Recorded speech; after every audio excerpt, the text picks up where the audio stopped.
Stephen's के campus से बाहर निकलने के बाद आयरा इस वक्त लकी गार्डन की तरफ कार ड्राइव कर रही थी। उसने गार्डन के पास से एक फ्रूट वेंडर के पास कार रोकी। वहां से उसने कुछ फ्रेश फ्रूट खरीदे और वापस कार में चली गई। लकी गार्डन से आगे वाले ट्रैफिक पॉइंट से उसने राइट टर्न लिया और कार एक साइड ले जाकर उसने मोबाइल पर गूगल मैप ओपन कर लिया। मोबाइल पर एक एड्रेस टाइप कर वो मन ही मन बोली, कृष्णा रेजिडेंसी अभी यहाँ से 2 किलोमीटर और दूर है। करीब 10 मिनट के बाद उसने एक घर के सामने कार पार्क करी। कार की ग्लास विंडो से उसने उस घर की तरफ देखा और मन ही मन बोली, ये तो बहुत पुराना घर है, लगता है काफी टाइम से इसका किसी ने रेनोवेशन नहीं करवाया। आयरा ने फ्रूट्स बैग हाथ में लिया और कार से बाहर निकल गई। उसने उस घर की डोर बेल बजाई। वो थोड़ी देर दरवाजे के बाहर ही खड़ी थी, तभी किसी बूढ़ी औरत ने अंदर से दरवाजा खोला। आयरा ने मुस्कुराते हुए उस औरत को देखा और मन ही मन बोली, शायद ये मिसेस बत्रा की मेड होगी। उस बूढ़ी औरत ने आयरा को हैरानी से देखा और पूछा, आपको किससे मिलना है? मैंने आपको पहचाना नहीं। आयरा ने अपना इंट्रो देते हुए कहा, मैं स्टीफेंस हाई स्कूल की प्रिंसिपल आयरा कोहली हूँ। मैं मिसेस बत्रा से मिलना चाहती हूँ। आयरा का जवाब सुन अचानक उस बूढ़ी औरत के चेहरे के एक्सप्रेशन चेंज हो गए। आयरा ने नोटिस किया वो औरत उसका नाम सुन थोड़ी नर्वस हो गई थी। तभी उस औरत ने कहा, माफ कीजिए, आप गलत जगह आ गई हैं। ये मिसेस बत्रा का घर नहीं है। उस औरत ने आयरा की बात सुने बिना ही तुरंत दरवाजा बंद कर दिया। आयरा उसका ये बिहेवियर देख शॉक्ड हो गई। वो मन ही मन बोली, ये कैसे हो सकता है? स्कूल से पंकज ने मिसेस बत्रा का यही तो एड्रेस दिया था। तभी आयरा की नजर दरवाजे के पास लगी नेम प्लेट पर गई। उस पर लिखा था कामिनी बत्रा। नेम प्लेट पर लिखा नाम पढ़ आयरा और शॉक्ड हो गई। वो खुद से बोली, ये मिसेस बत्रा का ही घर है, तो फिर उस औरत ने मुझसे झूठ क्यों बोला? आयरा ने फिर से डोर बेल बजा दी। काफी देर तक किसी ने दरवाजा नहीं खोला तो आयरा जोर से बोली, मैं अच्छी तरह से जानती हूँ कि ये मिसेस बत्रा का ही घर है। मुझे उनसे कुछ जरूरी काम है। आप प्लीज एक बार दरवाजा खोलिए। लेकिन फिर भी काफी देर तक उस औरत ने दरवाजा नहीं खोला। आयरा कंफ्यूज्ड सी मिसेस बत्रा के घर के बाहर खड़ी थी। उसने एक बार फिर से डोर बेल बजाई। जब किसी ने दरवाजा नहीं खोला तो वो वापस जाने लगी। उसने कार का दरवाजा खोला ही था कि अचानक किसी ने उसका नाम पुकारा, मिस आयरा कोहली। आयरा ने पीछे मुड़कर देखा तो वो बूढ़ी औरत दरवाजे के पास खड़ी थी। उस औरत ने आयरा से कहा, मिस कोहली अंदर आइए प्लीज। आयरा एक बार फिर उसके बिहेवियर से शॉक्ड थी। उसने उसके पास जाकर उसके चेहरे के एक्सप्रेशन नोटिस कर उससे कहा, आप मुझे देख इतना परेशान क्यों हो रही हैं? क्या मिसेस बत्रा घर पर नहीं है? उस औरत ने बहुत ही लो आवाज में कहा, आप अंदर आइए, मैं आपको सब बताती हूँ। मैं कामिनी की माँ हूँ, रेवती बत्रा। आयरा उस बूढ़ी औरत की आइडेंटिटी जानकर हैरान हो गई। वो मन ही मन बोली, मिसेस बत्रा की सैलरी तो स्टीफेंस में दूसरे सीनियर टीचर्स के कंपैरिजन में बहुत ज्यादा ही थी, पर फिर भी ये लोग इतनी गरीबी में क्यों जी रहे हैं? जैसे ही आयरा घर के अंदर एंटर हुई, रेवती बत्रा ने दरवाजा अंदर से बंद कर लिया। उसने आयरा को बैठने के लिए एक पुरानी चेयर ऑफर करी। आयरा ने गहरी सांस ली और बैठ गई। तभी रेवती ने उससे कहा, कामनी ये फैसला नहीं लेना चाहती थी, लेकिन मैंने ही उसे ऐसा करने के लिए फोर्स किया। इसमें कामिनी की कोई गलती नहीं है। आप उसी के लिए यहाँ आई हैं तो मैं आपसे माफी चाहती हूँ। रेवती की बात सुन आयरा मन ही मन बोली, ये बहुत ही ज्यादा गिल्टी फील कर रही हैं, शायद इसीलिए इन्होंने दरवाजा बंद कर दिया था। आयरा ने उनसे कहा, मुझे जब से पता चला कि मिसेस बत्रा ने सभी टीचर्स को मिसगाइड किया है तो मुझे विश्वास ही नहीं हुआ। मिसेस बत्रा को उनके स्टूडेंट्स भी बहुत प्यार करते हैं, लेकिन वो थोड़ा रिजर्व्ड रहती हैं, इसीलिए मैं उनके बारे में ज्यादा नहीं जानती। इसीलिए सोचा उनसे मिलकर पता तो करूं कि उन्हें आखिर स्टीफन से तकलीफ क्या है। आयरा की बात सुन रेवती रोने को हो आई। उन्होंने बड़ी मुश्किल से अपने आंसुओं को कंट्रोल किया।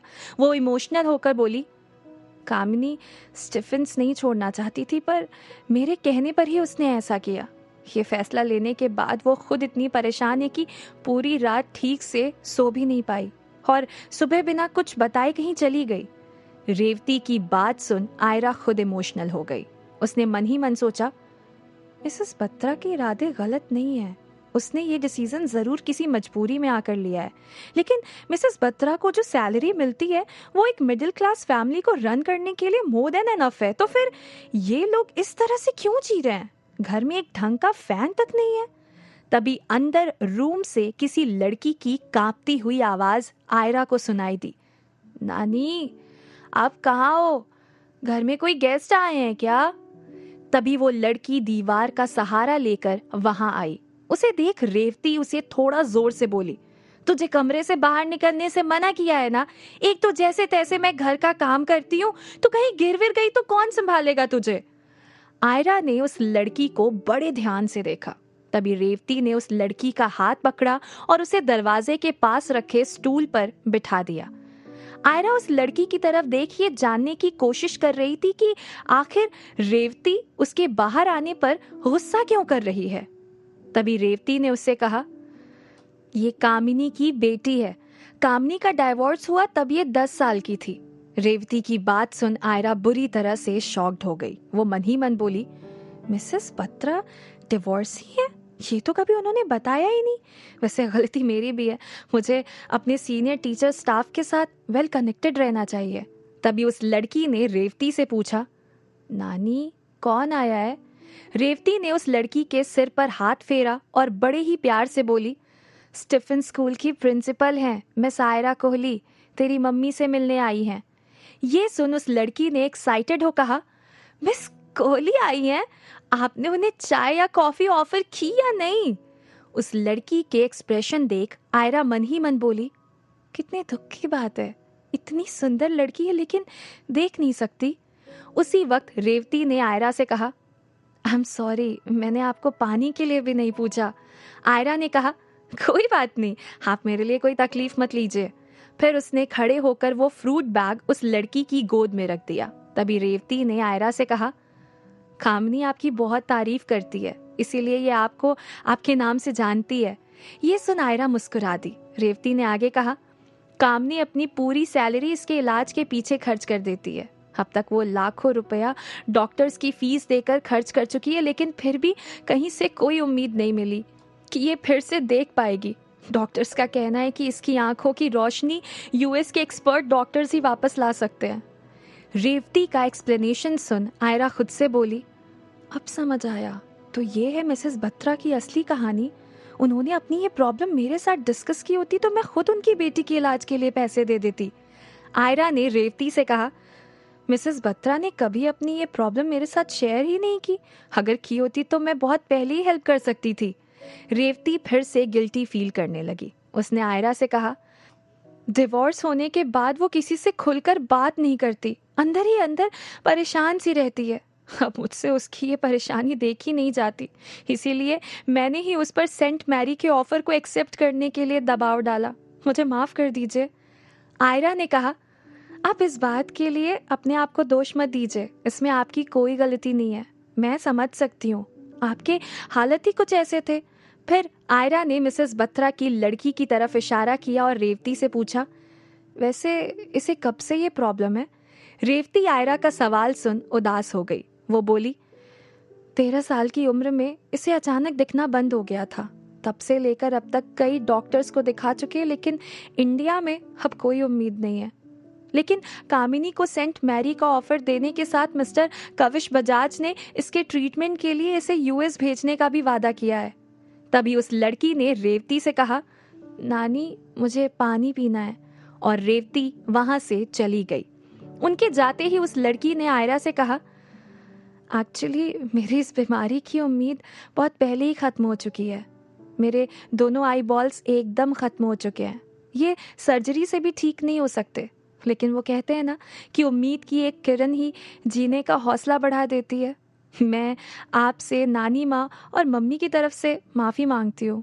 ये सुन आयरा ने उसे कहा, there is no need to say sorry बेटा, और तुमने सच कहा, उम्मीद की एक किरण जीने का हौसला ज़रूर बढ़ा देती है। तभी रेवती वहाँ ट्रे में पानी के 2 ग्लास लेकर आई। उसने आयरा को एक ग्लास ऑफर किया और दूसरा ग्लास अपनी नातिन को दे दिया।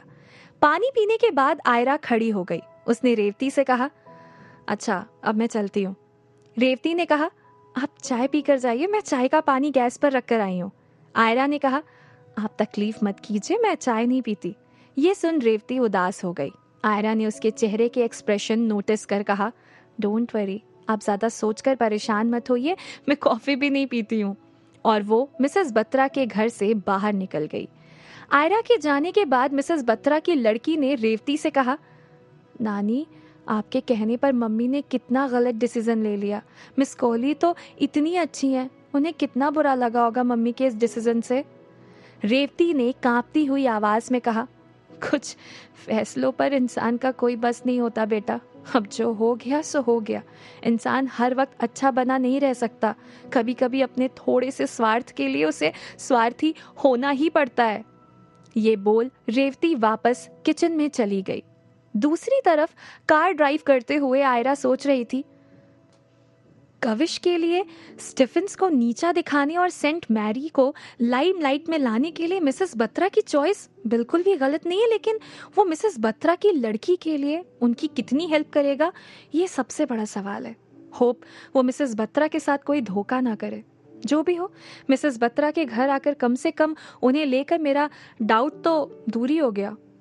इस इंसिडेंट के बाद क्या मिसेस बत्रा अपना डिसीजन बदलेगी या फिर कविश बजाज सच में मिसेस बत्रा की लड़की के इलाज के लिए उनकी हेल्प करेगा? क्या होगा अब स्टीफेंस स्कूल में?